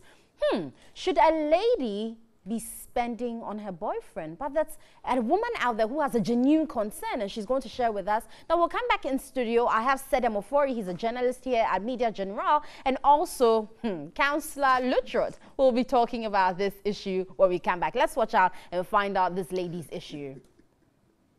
Don't love me later, when my later is much greater. It only proves that you love the paper, my paper. If you can't love me now, don't love me later, when my later is much greater. Come in, no one, no impersonator. My name is Cassie, and I've been dating my boyfriend for almost 2 years now, and he's having a financial problem at the moment, and I'm thinking of helping him with my savings. I just want to know if it's the right thing to do. So please, what should I do? Because my heart won't offer you no other comfort. So if you can't love me now, don't love me later. When my later is much greater, it only proves that you love the paper, my paper. If you can't love me now, don't love me later. When my later is much greater, come in no one. Oh, well, so indeed, that's a genuine issue there. The lady says, should she spend her savings on her boyfriend? Let's start off with Sedam's view. Sedam. Yeah. Well, boyfriend, girlfriend, fiancé, fiancée, these are all in preparation for permanent staying together. Okay. A situation where the couple are intended to be together for the longest time. So I would assume that that sort of situation demands a certain level of fidelity and commitment to each other. If I am in the position to assist that couple, that partner of mine, in a way that would ensure his happiness and my happiness, in a way that would ensure that even for the long term, given that we've all made up our minds that we're going to stay together, we're all going to be happy, why shouldn't I? Because you see, the thing about being in a committed relationship, and I call boyfriend, girlfriend committed relationships because certain standards of fidelity, certain standards of behavior is expected. It is in preparation for the long term. If I can't show you at the point where I am trying to convince you that we're going to be together for a long time, that I'm interested in your happiness, that your welfare is the same as mine, what is the point then of being in a relationship with you? How different would such a person who's holding on to his cash until you publicly go somewhere to declare vows, what you call marriage, before I begin to show you or take chances with my revenue, whatever money that I have to help you build your career? What is the point there? Someone will say that, well, it's too risky because you're just boyfriend, girlfriend. It's too risky because you're just fiancé and fiancée. But in real life, isn't that the purpose of that relationship? That we're able to show each other commitment. You expect that when I'm your fiancé or fiancé, boyfriend or girlfriend, I do not do certain things which otherwise, if you had not been in my life, I would be doing. How much more about showing me concern? What's the point? Very well. Let me come to you, Councillor. Find out what your take is. I'm so surprised, and I understand where you are now. I hope by this time the wife is watching, and who said, "You don't more share," and was son of Mokasa. But I think all that he was saying, I was getting confused. That what kind of wicked human being is this? When you see a man talking like this, it tells you how wicked he is. And I would say behind him, but Sedam has proven to me his level of wickedness. For helping. And thank God you have girls. Now, you know, at Becca's marriage, the father said, goods sold out are not returnable. And I'm warning the guy, you should remember the statement from Becca's father. I said, goods sold out are not returnable. So if the guy is thinking of returning, then you think well. Because Papa Naka, as I'm going you see, anytime you find a woman spending on a man, it tells you that that man has lost his blessing from God. It's a curse. Why is that? Because the position why God created a woman is to come and enjoy the wealth and riches of a man. But it says you be a help. Help! It is by eating what I have toiled for. That's a help. Oh, bread will be in the air. If you toil power and they don't enjoy to appreciate. And you see, people can enjoy, but they don't appreciate. But the people who can really appreciate your toil is your wife. Do you understand? Right. So the position of a woman in the life of a man is to enjoy what the man has toiled for. So they see your wife and they say, Nadaroma. Okay. Do you get a picture here? So if I'm not married to you, a young girl coming up and you're having a steady relationship with me, especially when I die, you will not be a widow. The Sedam says it's a sign of commitment. Commitment, my foot. But how would you, I mean, I what can commitment? Do you know people that they have chopped and left? Is it commitment? Are you asking? Talking commitment. Go and see the record. How many people have been committed? They've even gone to open account. Some people have foolishly even bought a land together as boyfriend, girlfriend. Are you serious? Yeah, but if you're committed, the you word cannot be committed until you are married. Right. Because the spiritual hierarchy, the traditional embellishment, and the social and legal glue is when you are married. Okay. But when you're doing boyfriend-girlfriend, it's an illegal relationship. Why is it illegal? Because in the first place, I'm saying that if you introduce a boyfriend, you have a brain damage. Obi, I meet my boyfriend, my husband to be. Me see, if your boyfriend dies, will you be a widow? No. Who will recognize you in the family? The family would recognize you As if you what? were making plans No, as to what? get married. As what? As his That's would a have curse. been. That's a curse. You know. For somebody to introduce you, meet my wife. I don't like mentioning it, but I brushed my teeth this morning, so my wife to be, and you are happy laughing. Yes, because that's exactly you are what sick. you are to be. You are sick. Look, if there's a birthday party, all right, and there's an adoring or naming ceremony or funeral in your boyfriend's house, go to the birthday party. Hubris. Why? Go to the birthday party. No, but how would you show your support to your partner? Support the for person who? you- Support for who? Your boyfriend or your But girlfriend. your You're in a boyfriend mother relationship. dies. Who is dead? Your mother-in-law So you should have been. Thank you. So you are walking in the funeral grounds. One benny. Oh, Adriani. Let's say that I want to hear what certain things about You are destroying the girl's future. That's why men have become vegetable in this country. Well, first of all, I think anyone who thinks like you is the first description of vegetable. That's okay. It's okay. I mean, I stand for it. I know. You don't have to stand for you. No, but I stand for it. It's a representation of those category of men. Lazy men like this. You know, there is nothing wrong. And even as I speak right now, I'm sure there are millions of people watching us who really have invested in people. Right. And what is their gain? Relax. What is their gain? You keep talking widow. There's so many men who are out there in preparation for marriage, who are supporting their spouses. Not necessarily, some are doing so academically, like you're going to school, maybe you need a couple of thousands. We're talking about a woman, not a man supporting. Wait. I have it. So maybe you've in the course of our relationship had an accident, whatever tragedies have befallen you, you're in the hospital, for whatever the reason. I want to assist. Maybe even you're in a very good financial position. Things happen in life. Right. Am I a family member? And because of a tragedy that has happened, I think that between the period when you get a new job or between the period that you're stabilized, I see it as a duty of love. Here's a reverend who's talking. Duty of what? This is an exercise of faith. Faith? You are very wicked. Yes, that's an exercise of faith. Faith in where? Because when you read your Bible, it tells us what faith is. That it is giving a girl giving to a boyfriend is based on hope. It's regardless of whether hope is being exercised.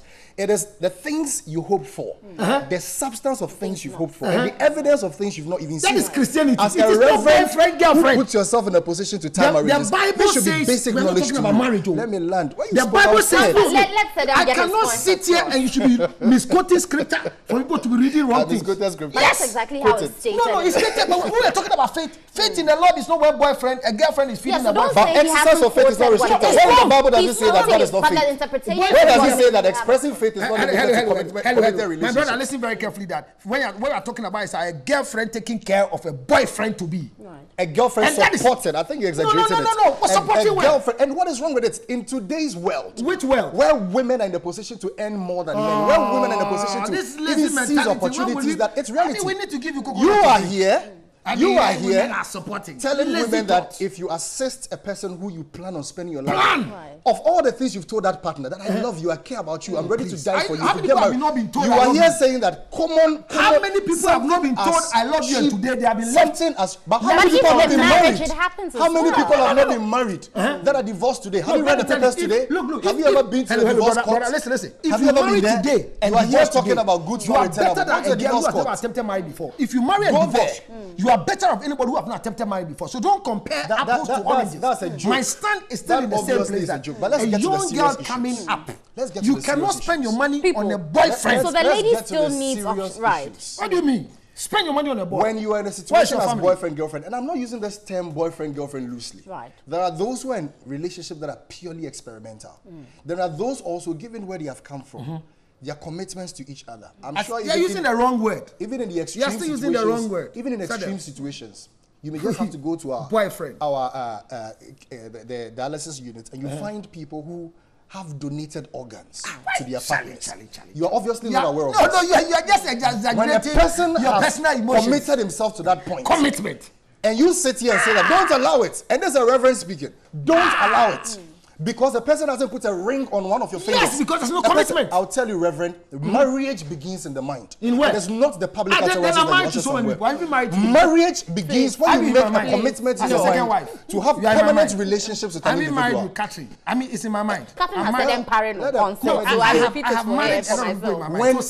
When individuals are not tied up in the mind, when they haven't reached the point where they are looking beyond everybody else to say, I'm going to declare publicly to the world, and not even beyond the public declaration, I am going to commit my life to you and to your happiness. Marriage has begun there. Everything else that we see is just showbiz. Everything that we see there is just a public performance, a public declaration of your affection towards each other. Right. So get us right, Reverend. No, I've got it wrong. When you are in a committed relationship, the primary responsibility of being there is to secure each other's happiness. That your happiness is my happiness. Your welfare is my welfare. You are here saying that until the individual puts a ring on your finger, every such act is not. I mean, how could you say that? That is clear, Ashawo. How can you say that? Every act, let's come to you personally. When you were dating your wife, before she became your wife, how were you introducing her? And what were you doing at the time? Before Eve was created, a rib was taken from the man and endowed to the woman. What it shows is that even before the marriage comes into being, it must be commitment. You are here there was talking only about one rib until today. Nobody's rib has been removed again. But so the rib after creation, who's removed again? After one rib removed, Reverend, let me put this to you. Your rib here means that you have not found your rib yet. It means commitment. It means that you become one. It means you are incomplete without the other partner being your life. It's not true. It's not true. Now, Reverend, people have been more committed and compatible with extra wives or extra girls behind their wives. This is a cultural issue. There are cultures that allow you to marry more than one. It doesn't mean there are cultures that allow you to marry more than even in Ghana, our laws. And you are talking about the law. Let me correct you. Wait. You're talking about the law. You're saying here that if the person doesn't marry you and the person dies, how will the family treat you? Do you have a place in the person's will? Yes, you do. No. There is. You can even sue a partner for promise to marry. No. It is in the laws of Ghana. That promise to marry. Currently, there's a new judgment that has nullified that promise to marry. Go back to your law book. I said, go back to your law book. What judgment is that? My brother, go back and read. Let me tell you. So if you think you are judgment is that? I said, the law is there. That is meant for marriage will now be given to concubinage. Go and check it. What judgment is there? I said, go and check it. I will give you. Go and check it. I should go and check it. Once you are lost, I'll tell you where the law is. No, go and check the law. I'm sure viewers want to find out what, Counselor talks about when he says there's nothing like a committed relationship. Yes, so let me come there. Look, let me tell you. You are committed when there are things to prove that the two of us have commitment. Right. And the only thing that brings the two of us to be committed. But that will be between the two. No, marriage is not between the two of us. Remember, marriage is two families, not two individuals.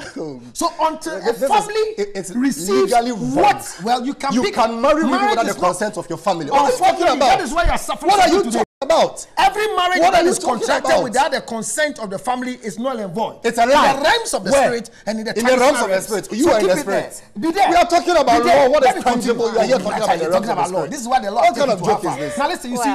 Go to the court and say that my mother disagrees of this or disapproves of this marriage, so we can't marry. What kind of joke is that? I tell them the evidence is in the realms of the spirit. Keep the law. Keep the law. That is why the law is still keeping you where you are. But I'll bring you a copy of the register, the marriage register, and you can see whether what they are saying and what they are reading is right. I'll bring you a copy of it for you. Let me go there. Oh, the divorce court, there is a marriage for visa. Those ones are not married. Okay. Finish my point. Listen very carefully. Until somebody keep quiet and learn this one. Unfortunately for me, breeze and denial. You need to keep it going.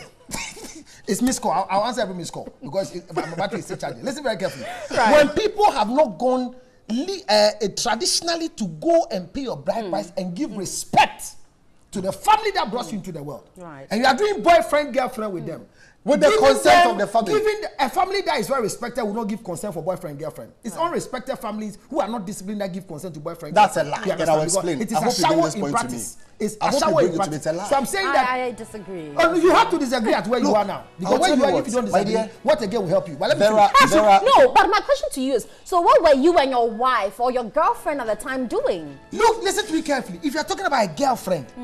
And it's so disappointed in you. That there's nothing that I, George Lutot, did and will ever do for a girlfriend. But I'm saying that in the first place, if you are listening, anyway, you see, we'll have to have part 2 of this. I'm sure the girl is even more confused than we started off. We'll have a part 2. I will call you. No, unfortunately, we can't end with that. We have another interview coming up, guys, so we'll take a break at this point. I'd like to say thank you to Councillor Luttrot and Sedem Ofori for coming to help the lady answer her question, what should she do? But they'll be back. We have to continue this next week. Stay with us. We'll be right back.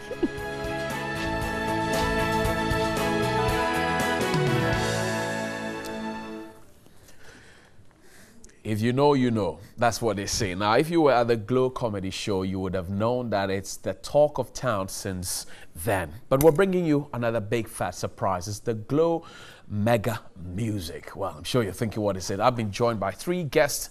The king of African rap, Sarkodie himself, is here.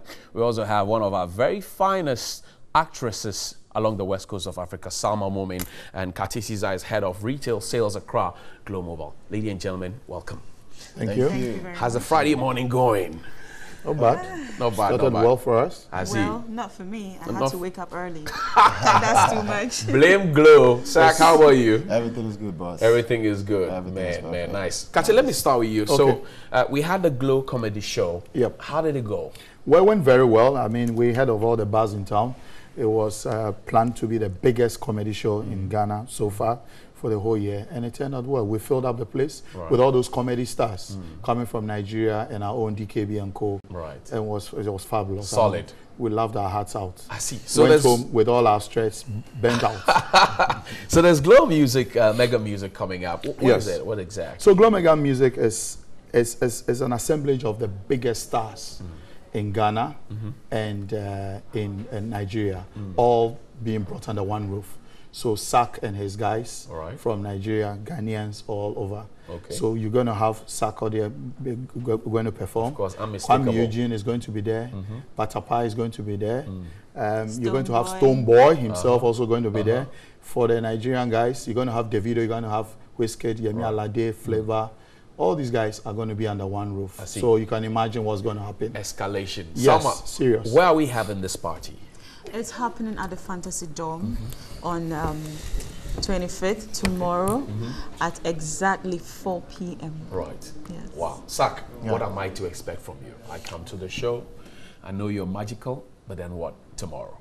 First off, let me say a big thanks to Glow. I think they've been supporting the industry for a while. You know, they came in, they supported lots of my friends, and I've been working with them for quite some time. And then this is a platform where it's quite difficult to find all these artists on one platform, but they made this possible. So definitely tomorrow is going to be the Sak that you know. Actually, I think the beginning of this year, I don't know if I've mounted like a show for like serious numbers here in Ghana. I've not done it. I was trying to wait till the Rapaholic, but then again, I think this is a good platform as well. This is going to be my first time at the Fantasy Dome. I don't even know where. First time at the Fantasy Dome. First time after you married. Yes. A lot of first for him. A lot of first, yeah. So I can't wait to see the Sak Nation. Anybody who loves Sarkodie, the names he mentioned, you know, Patapa is going to be there, Patapizi, and Kwame Eugene, and all the superstars in Ghana. Yeah. Kati, so how can a Glow subscriber get involved in all of that? Enjoy the goodies. Very well. Very simple. I mean, in Glow, we're good at giving good things out. I mean, for free. So we're giving out a lot of what we call complimentary invites. Okay. So we're asking our subscribers to use just 20 Ghana cedis worth of voice. I mean, recharge and make calls worth 20 Ghana cedis. Right. Data and voice, 30 Ghana cedis. Okay. And straight away, we'll send you an SMS and we'll call you that you're qualified. Wow. So you see, people have already qualified for Laughter Fest and they qualified for this show as well. All happening in 1 month. Wow. With just that expenditure. 20 cedis only? Yes, 20 cedis or 30 for voice and data. Okay. Or you can also buy a pre-bundle SIM for 30 Ghana cedis, bundled with 3.2 gig. Okay. You know how much 3.2 gig goes for? That's heavy. That's a lot of data for 30 Ghana cedis, and you got to watch Sak and all the big guys coming to perform. So that's but all if we I'm not a Glow subscriber, for example, you just go. You can just walk to the events grounds, and we'll have a lot of booths, and we're giving out 30 Ghana. So with your 30 Ghana cedis, you buy a pre-bundle SIM. You have entry straight away. Or you can even buy it before the event. Go to any of our Glow World shops and buy a pre-bundle SIM at 30 Ghana cedis with 3.2 gig. It's registered, activated in your name. straight away. Sam, I know you're putting up a surprise, act on tomorrow. but then, how can, for example, does this extend to family and friends? This invitation, does it extend to family and friends? Not really. Yeah. It does. Actually. Well, you just have to bring your guys. It's SIM cards is per person. Okay. Not really. I mean, you just have to buy the SIM card. You just have to buy the SIM card. That's all. Cities, and you get what are you doing for us tomorrow? You want to give us a tip of the iceberg? I can't do that. It's supposed to be a surprise. I thought we were friends. No, I thought we were friends. Yeah. Don't worry, I'll tell you after the show. So, Glow Laughter Fest, Mega Music. What next are we to expect? So we're going to have a double dose in September again. So in September, we're going to have Laughter Fest on the 9th of September. Okay. We're going to have Mega Music 22nd of September. Okay. All happening in 1 month. Wow. Then in October, specifically on October 20th, we're going to have a combo. Okay. So we're going to have the Laughter Fest and the Mega Music all together one whole long night. Wow. So over the 3 months, we're giving Ghanaians 5 shows. Wow. I mean, who does that? Why are you deciding to spoil the people? Because we want to let people, remind people, keep Glow in the minds of people. I see. Remind Ghanaians that Glow is still where it is. Glow is still where we started from. Okay. And we're still strong and we're there. Thank you very much. So it's all part of the end-to-end relaunch package that we're giving to Ghanaians. I see. Salma, you're going to be there tomorrow. Your closing thoughts to your lovely fans out there. What have you got to say to them? It's going to be a long night with good music from big artists from Nigeria, Ghana. If you don't come out, I don't know when you really want to come out because it's literally free. Just 30 Ghana cedis and you get to enjoy yourself to the max. So I urge every fan out there to come. I'm sure the whole of Ghana is going to be there because everybody's a Sarkodie's fan. Everybody's a Patapisi. I'm a Patapisi. The Stone Boys, the Wizkid. I mean, I believe everybody's going to be there. Everybody's going to be there, surely. And you're going to pull up a surprise. I am going to. That which you're not telling us now. No, I can't. Kisak, you have the final word. Yes. So tomorrow's the day. I can't wait to see my people in Ghana, Sark Nation. Can't wait to see you guys. It's going to be fun. The new record out, Can't Let You Go, definitely going to be the first time performing it. So that would be great. Big ups to the fans and thanks for supporting. Big ups to Glow. Which is your favorite on the new album? My last album? Yeah. It's a song called Overdose. It's a rap song. Okay, there's my director there who likes the rap you did in Mary. Mary with Aquabua. Oh yeah. He wants a taste of it. Just a taste of it. I get it right. Tomorrow. I get it right when I have the instrumental. It's kind of hard when I have to do. Don't mind me. Everything is gonna happen tomorrow. Of course. So make sure you guys tomorrow. Babina insists that you should show her some love. You know, Babina adores you. Okay. And Babina says Mary is her favorite. Just a line or two. Come on.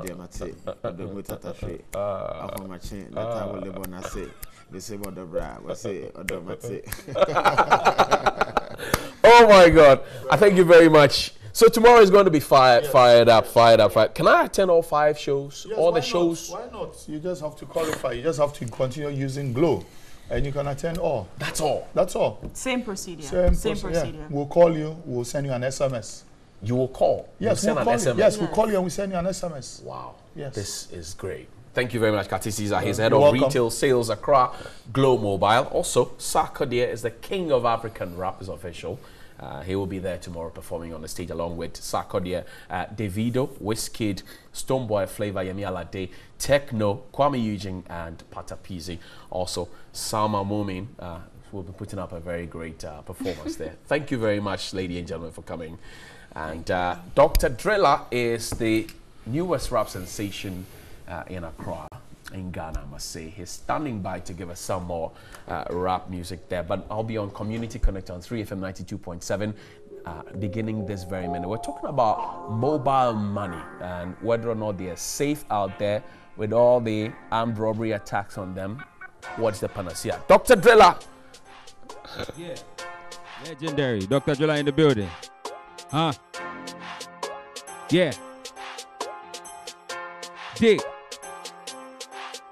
Tie, an eye for an eye, tooth for a tooth, and they rap till I die. Obi mami kush, drop a beat. Any second I go shoot. Anytime I'm in the studio, fire in the booth. I do music cause I love music. I cook music like I be the chef. I'm so wicked on the beats, but I don't dare. I'm black, my life ain't fair. Killing every other rapper, then I cook them, then I eat them, then I go call for dessert. Yeah, I know they settle for less. Moving to the peak, me level near dress. Move up in my number ability will flow. Move to be killing me to you, they want my soul. Jay, so funny. Figure with the joke, one up papa. When the name talk, start near crazy. Man, nigga, you for Daisy. Limpopo rappers must start near Casey. You dealing with the realest from Ghana to hate you. Hate me, not give a fuck, but you're hating. About the punchlines, me, I know be decent. When they want my down for it, but they never coach them. But my will legitimately homo children. You go fit to deal with me.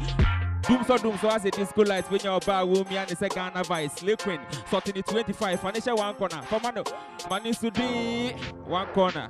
I do Monkey Uncle Obama. Yanko, I say I'm going hard on this. Mo fresh sack by me. Mo channel say me no album I'm ready. Poof, God damn it, flow so scary. I'm dot you be the realest. I know you drop bar, but I'm gonna drop pillars. Oh my God, you can't believe I said this. You like the rap, you like this, you like that, you like hard, you like bored, never the door. Like it all for rest, make I do bar 1, bar 2, bar 3, bar 4, bar Charlie.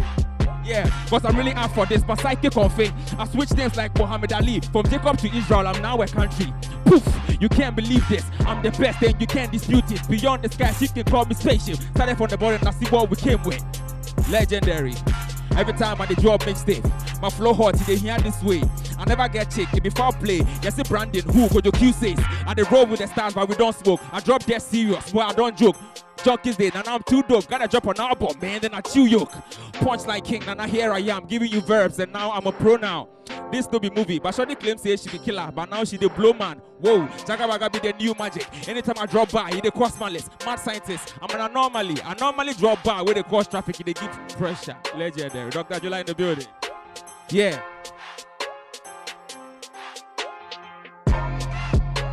Yeah, verse 2. Yeah. You say, and the rap half naked, you know they see top. Tell me they want fun with the free pop. Red lights, you know the free stop.